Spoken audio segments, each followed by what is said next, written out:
Meus queridos alunos, a nossa aula de português será do caderno de atividade Mais Paique, do primeiro bimestre, páginas 46 a 49.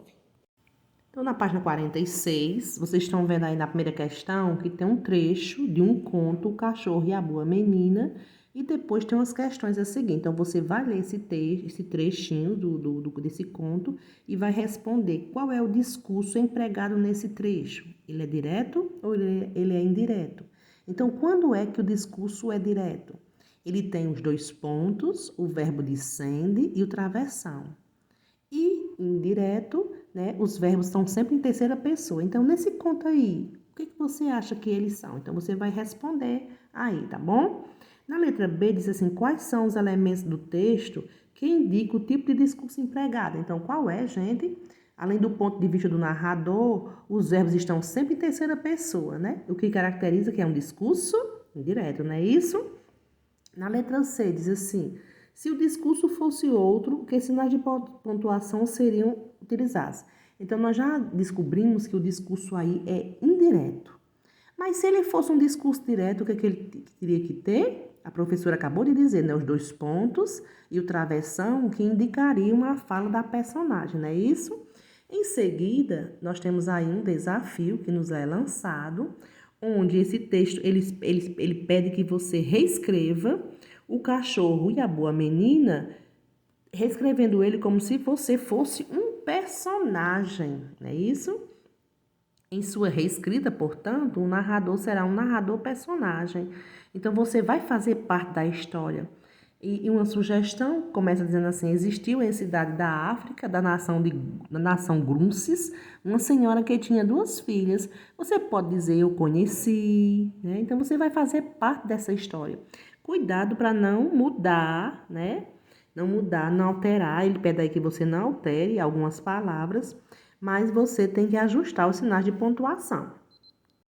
Já na página 47, traz mais um trecho do conto O Cachorro e a Boa Menina, e ele apresenta como desafio, diz assim, reescreva o texto utilizando o discurso direto.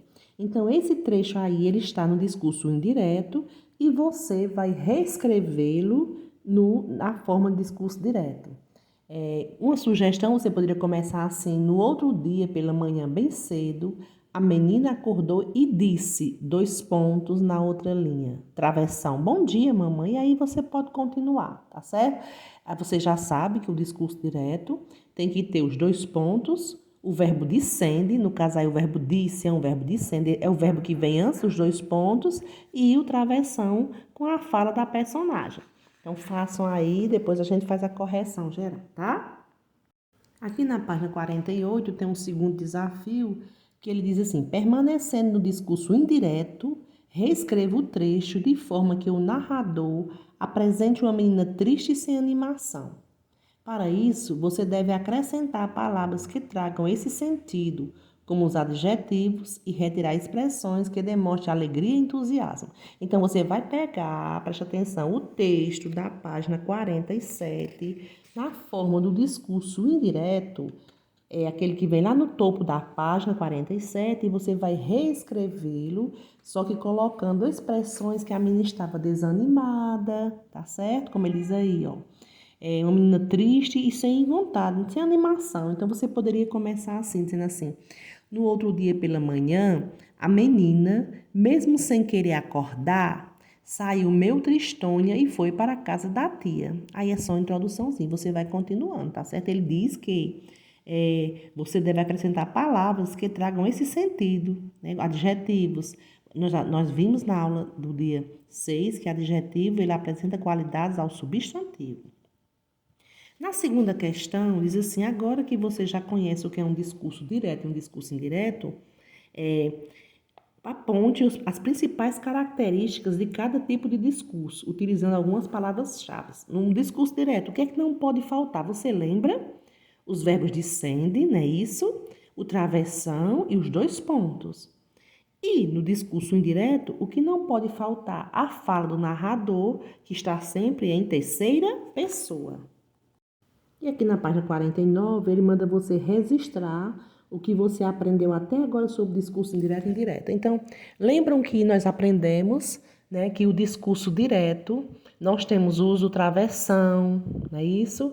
Nós temos também o registro integral da fala da personagem, né? Assim, o próprio personagem, ele é quem apresenta suas emoções e seus pensamentos. Nós também usamos os sinais de pontuação, dois pontos e travessão. Nós também usamos o verbo descende, não é isso? Não é verdade? Vocês lembram desses detalhes? Então, são o que vocês vão colocar aí. Já o discurso indireto, ele é o registro indireto da fala do personagem através do narrador. Assim, não há marcações com dois pontos, com travessões, quando está apresentando a fala da personagem. Não há preocupação do narrador em mostrar como foi dito, e sim o que foi dito, não é isso? Então, é o que vocês vão colocar aí nessa parte, tá certo? Então, né, nós não podemos esquecer que os contos, eles podem ter tanto o discurso direto, como o discurso indireto, mas também pode ter os dois, tanto o discurso direto e indireto ao mesmo tempo. Em que hora o personagem vai falar, hora o narrador vai contar a ação que foi desenvolvida pelo personagem. Aqui na segunda questão da página 49 diz assim: pensando a respeito do que você aprendeu sobre discurso direto e discurso indireto, pinte em cada quadro a afirmativa que melhor contempla seus conhecimentos. Aí, quanto ao discurso direto, nós temos aí 3 quadrinhos, você vai ler e vai pintar apenas o correto. Por exemplo, o discurso direto, emprego adequadamente os sinais de pontuação e os verbos de sende utilizados no discurso direto, tá certo isso aí? Então, você vai pintar o quadradinho. Ou é emprego parcialmente dos sinais de pontuação, de verbos de sende utilizados durante o discurso, ou não emprega corretamente os sinais de pontuação. Então, qual é? Emprega adequadamente os sinais de pontuação, não é isso? Então, você vai fazer aqui também, quanto ao discurso direto e indireto, você também vai pintar aquilo que está correto e assim nos dois sucessivos, tá bom, meus amores? Então, essa foi a nossa atividade de hoje. Você vai fazer sua atividade, depois você vai postar lá no PV da professora, que ela vai te mandar a correção, tá bom? Um beijo no coração de vocês, tchau!